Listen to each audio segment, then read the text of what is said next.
اور اس صورت کا نام گائے کے نام پر ہے، کیونکہ اس صورت میں اللہ رب العزت نے قوم موسیٰ اور ایک گائے کا ذکر کیا ہے۔ اس کے علاوہ اس صورت میں سامری جادوگر اور سونے کے بچھڑے کا انتہائی عجیب اور عبرتناک واقعہ بیان فرمایا۔ اللہ کے پیغمبر حضرت موسیٰ علیہ السلام جب مصر تشریف لائے تو فرعون نے قوم بنی اسرائیل کو اپنا غلام بنا رکھا تھا اور ان پر بے پناہ ظلم کرتا تھا۔ مصر میں اس وقت سامری جادوگر کا بہت چرچا تھا، جو کہ اپنی قوم سمیری کی وجہ سے مشہور تھا۔ سامری کا قبیلہ اہل مصر کی طرح گائے، بیل اور بچھڑے کی پوجا کرتا تھا۔ اس نے اس دنیا میں ناگ دیوتا کا اضافہ کیا۔ مصر میں اس کا عالی شان محل، جس کو جادو محل کہا جاتا تھا، اس پر بھی ناگ دیوتا کا مجسمہ نصب کیا گیا تھا۔ سامری جادوگر سانپ پالتا تھا اور ان کا زہر نکال کر ان کو گلے میں ڈالتا۔ یہ جادوگروں کا بادشاہ سمجھا جاتا تھا۔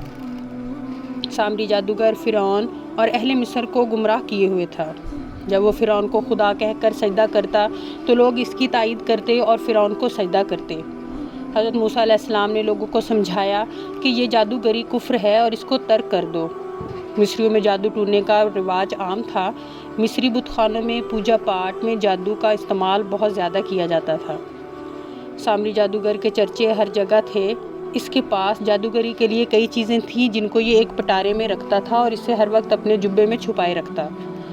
سامری کو جب معلوم ہوا کہ فرعون موسیٰ علیہ السلام کا دشمن ہے تو اس نے مصریوں کو جادوگری کے نئے نئے طریقے سکھائے، لیکن اس کی ساری محنت اس وقت ضائع ہو گئی جب دربار فرعون میں جادوگر حضرت موسیٰ علیہ السلام سے ہار گئے۔ انہوں نے دل سے اس بات کو تسلیم کر لیا کہ حضرت موسیٰ علیہ السلام جادوگر نہیں بلکہ نبی خدا ہیں۔ جب تمام جادوگر حضرت موسیٰ علیہ السلام پر ایمان لے آئے تو سامری نے حضرت موسیٰ علیہ السلام پر ایمان لانے کا ڈھونگ کیا۔ حضرت موسیٰ علیہ السلام نے ایک مرتبہ ایک اڑن تشتری کا کھیل دیکھا۔ سامری جادوگر نے ایک تشتری بنائی، اس پر جادو منتر پھونکے، زندہ سانپوں کی مالا گلے میں ڈال کر آنکھیں بند کیں اور منہ میں کچھ منتر پڑھے۔ اسی وقت اڑن تشتری ہوا میں اڑنے لگی۔ تماشائی سامری کے نعرے لگانے لگے۔ جب سامری کے چیلوں نے حضرت موسیٰ علیہ السلام کی طرف دیکھا تو حضرت موسیٰ علیہ السلام نے اپنی جوتی کی طرف اشارہ کیا۔ یہ جوتی اڑن تشتری سے بھی تیز ہوا میں اڑی اور اڑتے اڑتے سامری جادوگر کے سر تک پہنچی اور اس کے سر پر زور زور سے پڑنے لگی۔ یہ منظر سب لوگوں نے دیکھا اور اس کا سارا جادو دھرے کا دھرا رہ گیا۔ اس شرمندگی اور غصے میں سامری جادوگر نے یہ عہد کر لیا کہ حضرت موسیٰ علیہ السلام سے اپنی بے عزتی کا بدلہ ضرور لے گا۔ رسیوں کو سانپ بنانے کا جادو بھی سامری نے ہی جادوگروں کو سکھایا تھا، اور پھر ایک مقابلے میں حضرت موسیٰ علیہ السلام اپنے عصا یعنی لاٹھی سے ان سانپوں کو شکست دے دی۔ سارے جادوگر حضرت موسیٰ علیہ السلام پر ایمان لے آئے۔ سامری بھی حضرت موسیٰ علیہ السلام پر ایمان لے آیا، لیکن دل سے کافر رہا۔ فرعون نے تمام جادوگروں کو سولی پر لٹکا دیا اور سامری یہ کہہ کر اپنی جان فرعون سے بچانے میں کامیاب ہو گیا کہ حضرت موسیٰ علیہ السلام کی بجائے فرعون کا وفادار رہے گا۔ بنی اسرائیل نے جب اہل مصر کی غلامی سے نکل کر فلسطین ہجرت کی تو سامری بھی ان میں شامل ہو گیا۔ بنی اسرائیل نے صحرائے سینا میں خیمے لگائے تو ایک روز ان میں ایک آدمی مردہ پایا گیا۔ لوگوں نے ایک دوسرے پر الزام لگانا شروع کر دیا۔ حضرت موسیٰ علیہ السلام نے اس موقع پر اللہ تعالیٰ سے مدد طلب کی تاکہ قوم میں فتنہ و فساد نہ پھیلے۔ اس موقع پر سامری نے اس بات کا الزام ان لوگوں پر لگایا جو بہت نیک اور پرہیزگار تھے۔ اللہ تعالیٰ نے حضرت موسیٰ علیہ السلام سے فرمایا، بنی اسرائیل ایک گائے کو ذبح کر کے اس کا تھوڑا سا گوشت مقتول کے جسم سے مس کریں تو معاملہ خود بخود صاف ہو جائے گا۔ اس بات کا ذکر قرآن پاک میں سورہ بقرہ کی آیت نمبر 67 میں کیا گیا ہے۔ بنی اسرائیل مصریوں کی غلامی میں رہتے رہتے گائے، بیل اور بچھڑے کو مقدس ماننے لگے تھے۔ جب حضرت موسیٰ علیہ السلام نے انہیں حکم خداوندی سنایا تو حسب عادت بحث کرنے لگے۔ سامری نے ان کو بھڑکایا اور کہا کہ اس واقعے سے گائے کا کیا تعلق ہے، اور اگر یہ حکم خداوندی ہے تو گائے کا رنگ کیسا ہو، یعنی گائے کیسی ہونی چاہیے۔ اس پر حضرت موسیٰ علیہ السلام نے حکم خداوندی کے تحت تمام سوالات کے جوابات دیے، اور بنی اسرائیل نے گائے ذبح کی اور اس کا گوشت مقتول کے جسم سے چھوا تو مقتول زندہ ہو گیا اور اس نے قاتل کی نشاندہی کی۔ قاتل سامری جادوگر کا دوست نکلا۔ اس وقت حضرت موسیٰ علیہ السلام نے بنی اسرائیل کو سمجھایا کہ گائے، بیل اور بچھڑے کی عبادت ترک کر دو۔ تمام دنیا کا مالک اللہ تعالیٰ ہے اور اس دنیا کی کوئی شے اس کی دسترس سے بالا تر نہیں، خواہ وہ زندگی ہو یا موت۔ یہ ایک شاندار قرآنی واقعہ ہے اور اس واقعہ کی وجہ سے قرآن پاک کی اس سورت کا نام سورہ بقرہ یعنی گائے والی سورت رکھا گیا ہے۔ بنی اسرائیل میں ایک بہت ہی نیک اور صالح بزرگ تھا۔ ان کا ایک ہی بیٹا تھا جو نابالغ تھا۔ ان کے پاس گائے کی ایک بچیا تھی۔ بزرگ نے اپنی وفات کے قریب اس بچیا کو جنگل میں لے جا کر ایک جھاڑی کے پاس یہ کہہ کر چھوڑ دیا کہ یا اللہ، میں اس بچیا کو اس وقت تک تیری امانت میں دیتا ہوں جب تک میرا بیٹا بالغ نہ ہو جائے۔ وہ بچہ جب بڑا ہوا تو بہت فرما بردار اور نیکوکار بنا۔ اس نے اپنی رات کو 3 حصوں میں تقسیم کیا، ایک حصے میں سوتا، ایک میں اللہ کی عبادت کرتا اور ایک حصے میں اپنی ماں کی خدمت کرتا، اور روزانہ صبح جنگل سے لکڑیاں کاٹ کر فروخت کرتا۔ اس رقم کا 1/3 حصہ صدقہ کرتا، 1/3 اپنی ذات پر خرچ کرتا اور 1/3 اپنی والدہ کو دے دیتا۔ ایک دن لڑکے کی ماں نے کہا، میرے بیٹے، تمہارے والد نے میراث میں ایک گائے چھوڑی ہے اور اسے جنگل میں فلاں جھاڑی کے پاس اللہ کی امانت میں چھوڑ دیا تھا۔ اب تم جنگل میں جاؤ اور اس جھاڑی کے پاس جا کر اللہ تعالیٰ سے دعا مانگو، اے ابراہیم، اسماعیل اور اسحاق کے خدا، میرے باپ کی امانت مجھے واپس دے دے۔ اس کی نشانی یہ ہے کہ وہ پیلے رنگ کی ہے اور اس کی کھال اس طرح چمکتی ہے گویا اس میں سے سورج کی کرنیں نکل رہی ہوں۔ جب اس لڑکے نے جنگل میں جا کر دعا مانگی تو وہ گائے فوراً اس کے پاس دوڑتی ہوئی آ کر کھڑی ہو گئی۔ اس نے اسے پکڑا اور گھر لے آیا۔ ماں نے کہا، اس گائے کو بازار میں 3 دینار میں فروخت کر دو، لیکن میرے مشورے کے بغیر کسی گاہک کو گائے فروخت نہ کرنا۔ ان دنوں بازار میں گائے کی قیمت ہی 3 دینار تھی۔ بازار میں ایک گاہک جو کہ در حقیقت اللہ تعالیٰ کا فرشتہ تھا آیا۔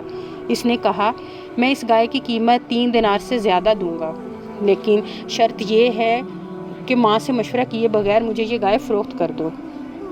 لڑکے نے گائے ماں کے مشورے کے بغیر فروخت کرنے سے صاف انکار کر دیا اور سارا ماجرا ماں کو بتایا۔ ماں نے کہا، یہ گاہک شاید اللہ کا فرشتہ ہو۔ اے بیٹا، تم اس سے مشورہ کرنا کہ کیا ہم گائے کو ابھی فروخت کر دیں یا نہیں۔ لڑکے نے بازار میں اس گاہک سے مشورہ کیا تو اس نے کہا، تم ابھی اس کو فروخت نہ کرو۔ آئندہ اس گائے کو حضرت موسیٰ علیہ السلام کے لوگ خریدنے کے لیے آئیں گے اور تم اس گائے کے چمڑے میں سونا بھر کر اس کی قیمت طلب کرنا، وہ لوگ قیمت دے کر خریدیں گے۔ چند دن بعد قوم بنی اسرائیل کے بہت مالدار آدمی جس کا نام آبیل تھا، اس کے چچا زاد نے اس کو قتل کر دیا۔ قاتل کا کوئی سراغ نہ ملا تو لوگ حضرت موسیٰ علیہ السلام کے پاس آئے اور قاتل کا پتہ پوچھا تو آپ نے کہا کہ تم لوگ بھی ایک گائے ذبح کرو اور اس کی زبان یا دم کی ہڈی سے اس لاش کو چھوؤ، وہ زندہ ہو کر خود ہی اپنے قاتل کا نام بتا دے گی۔ اس بار سامری نے قوم کو اکسایا کہ سوال کرے کہ رنگ کیسا ہو، اس کی عمر کتنی ہو۔ اس پر بحث شروع ہوئی اور جب سب سمجھ گئے کہ کس طرح کی گائے چاہیے تو اس کی تلاش شروع کر دی۔ یہاں تک کہ یہ لوگ اس لڑکے کی گائے کے پاس پہنچے تو وہ ہو بہو ایسی ہی گائے تھی جیسی انہیں چاہیے تھی۔ انہوں نے اس کے چمڑے میں سونا بھر کر اس کو خریدا اور ذبح کر کے اس کی زبان یا دم کی ہڈی سے لاش کو چھوا تو وہ زندہ ہو کر بول اٹھا کہ میرے چچا کے بیٹوں نے انہیں قتل کیا ہے، جنہوں نے مال کے لالچ میں مجھے قتل کیا۔ یہ بتا کر وہ پھر مر گیا۔ ان دونوں قاتلوں کو قتل کر دیا گیا۔ ان میں سے ایک سامری کا دوست تھا اور سامری کے حکم پر ہی اس نے قتل کیا تھا۔ اس پورے واقعے کو مقدس کتاب قرآن پاک میں اس طرح بیان کیا گیا ہے کہ اور جب موسیٰ علیہ السلام نے فرمایا، خدا تمہیں حکم دیتا ہے کہ ایک گائے ذبح کرو، تو بولے کہ آپ ہمیں مسخرہ بناتے ہیں۔ فرمایا کہ خدا کی پناہ میں جاہلوں میں سے ہوں۔ بولے کہ اپنے رب سے دعا کیجئے کہ وہ ہمیں بتائے کہ گائے کیسی ہو۔ کہا، وہ فرماتا ہے کہ ایک گائے ہے، نہ بوڑھی نہ اوسط بلکہ ان دونوں کے بیچ میں، کرو جس کا تمہیں حکم دیا گیا ہے۔ بولے اپنے رب سے دعا کیجئے وہ ہمیں بتا دے کہ اس کا رنگ کیسا ہو۔ کہا، وہ فرماتا ہے وہ ایک پیلی گائے ہے جس کی رنگت ڈبڈباتی دیکھنے والوں کو خوشی دیتی ہے۔ بولے کہ اپنے رب سے دعا کیجئے کہ وہ ہمیں صاف صاف بیان کر دے کہ گائے کیسی ہو، بے شک گایوں میں ہم کو شبہ پڑ گیا ہے اور اگر اللہ چاہتا ہے تو ہم راہ پا جائیں گے۔ فرمایا، وہ فرماتا ہے کہ ایک گائے ہے جس سے خدمت نہ لی جائے، نہ جوتے نہ کھیتوں کو پانی دے، بے عیب ہے جس میں کوئی داغ نہیں۔ بولے اب آپ ٹھیک بات لائے ہیں۔ پھر اسے ذبح کیا اور اسے ذبح کرتے وقت معلوم نہ ہوتے تھے، اور جب تم نے ایک خون کیا تو ایک دوسرے پر اس کی تہمت ڈالنے لگے، اور اللہ کو ظاہر کرنا تھا جو تم چھپاتے تھے۔ تو ہم نے فرمایا، اس مقتول کو گائے کے گوشت کا ایک ٹکڑا مارو، اللہ یوں مردے جلائے گا اور انہیں اپنی نشانیاں دکھاتا ہے، کہیں تمہیں عقل ہو۔ حضرت موسیٰ علیہ السلام بحکم الہی 30 دن کا کہہ کر خدا سے ہم کلام ہونے کے لیے کوہ طور چلے گئے تو سامری جادوگر نے اس موقع کا فائدہ اٹھاتے ہوئے بچھڑے کی مورتی بنائی۔ یہ سنہرا جادو کا بچھڑا بھائیں بھائیں کرتا اور دوڑتا بھی تھا۔ سامری نے بنی اسرائیل کو اس بچھڑے کی پوجا کرنے کی ترغیب دی۔ فرعون کی ہلاکت کے بعد جب قوم بنی اسرائیل نے اہل مصر سے نجات حاصل کی تو حکم الہی ہوا کہ حضرت موسیٰ علیہ السلام کو کوہ طور پر اعتکاف کریں تاکہ انہیں تورات عطا کی جائے۔ لیکن حضرت موسیٰ علیہ السلام نے اپنی قوم کی ذمہ داری اپنے بھائی حضرت ہارون کے سپرد کی، لیکن حکم الہی ہوا کہ اعتکاف کی مدت 30 دن کی بجائے 40 دن کی جائے۔ سامری ایک گمراہ شخص تھا۔ اس کی ماں نے اسے بتایا تھا کہ اسے پیدا ہوتے ہی پہاڑ سے نیچے چھوڑ دیا گیا تھا اور حضرت جبرائیل علیہ السلام نے اسے اپنی انگلی سے دودھ پلایا تھا۔ اس لیے سامری جادوگر حضرت جبرائیل علیہ السلام کو پہچانتا تھا۔ یہ اللہ رب العزت کا حکم تھا۔ سامری کا پورا نام بھی موسیٰ سامری تھا اور حضرت موسیٰ علیہ السلام کی پرورش فرعون کے گھر میں ہوئی تھی، مگر خدائے سبحانہ کی شان تھی کہ فرعون کے گھر میں پرورش پانے والا موسیٰ تو خدائے نبی بنا اور حضرت جبرائیل علیہ السلام کا پالا ہوا سامری کافر ہوا، جس نے قوم موسیٰ کو گمراہ کیا اور بچڑے کی پوجا کرائی۔ حضرت موسیٰ علیہ السلام کے طور پر جانے کے بعد سامری نے بنی اسرائیل سے زیورات اور سونا اکٹھا کر کے اس کو پگھلایا اور اس سے ایک بچڑا بنایا۔ پھر اس کے منہ میں حضرت جبرائیل علیہ السلام کے گھوڑے کے قدموں کی خاک ڈالی جو اس کے پاس محفوظ تھی۔ یہ خاک ڈالتے ہی وہ بچڑا بولنے لگا۔ سامری نے بنی اسرائیل سے کہا، اے میری قوم، موسیٰ دیدار الہی کے لیے طور پر تشریف لے گئے ہیں، حالانکہ تمہارا خدا تو یہ بچڑا ہے، لہذا تم لوگ اسی کی عبادت کرو۔ سامری کی اس تقریر سے بنی اسرائیل گمراہ ہوئے اور 12,000 آدمیوں کے علاوہ ساری قوم نے چاندی اور سونے کے اس بولنے والے بچڑے کو خدا مان کر اس کو سجدہ کرنا شروع کر دیا۔ قرآن پاک کی سورہ اعراف کی آیت نمبر 148 میں اس بات کا ذکر کچھ یوں کیا گیا ہے، اور موسیٰ کے بعد اس کی قوم اپنے زیوروں سے ایک بچڑا بنا بیٹھی، بے جان کا دھڑ گائے کی طرح آواز کرتا تھا۔ جب 40 دن بعد اللہ کے نبی حضرت موسیٰ علیہ السلام خدا سے ہم کلام ہو کر اور تورات لے کر بستی میں واپس آئے تو قوم کو بچڑا پوجتے ہوئے دیکھا تو بے حد غضبناک ہوئے۔ آپ نے جوش غضب میں تورات کو زمین پر ڈال دیا اور اپنے بھائی حضرت ہارون علیہ السلام کی داڑھی اور بال سے کھینچا اور مارنا شروع کر دیا اور فرمانے لگے، کیوں تم نے ان لوگوں کو اس امر بد سے منع نہ کیا؟ سورہ اعراف کی آیت نمبر 150 میں یہ بات موجود ہے۔ حضرت ہارون علیہ السلام نے معافی مانگتے ہوئے کہا، قرآن پاک میں بیان ہے، اے میرے ماں جائے، قوم نے مجھے کمزور سمجھا اور قریب تھا کہ وہ مجھے مار ڈالیں، تو مجھ پر دشمنوں کو نہ ہنسا اور مجھے ظالموں میں نہ ملا۔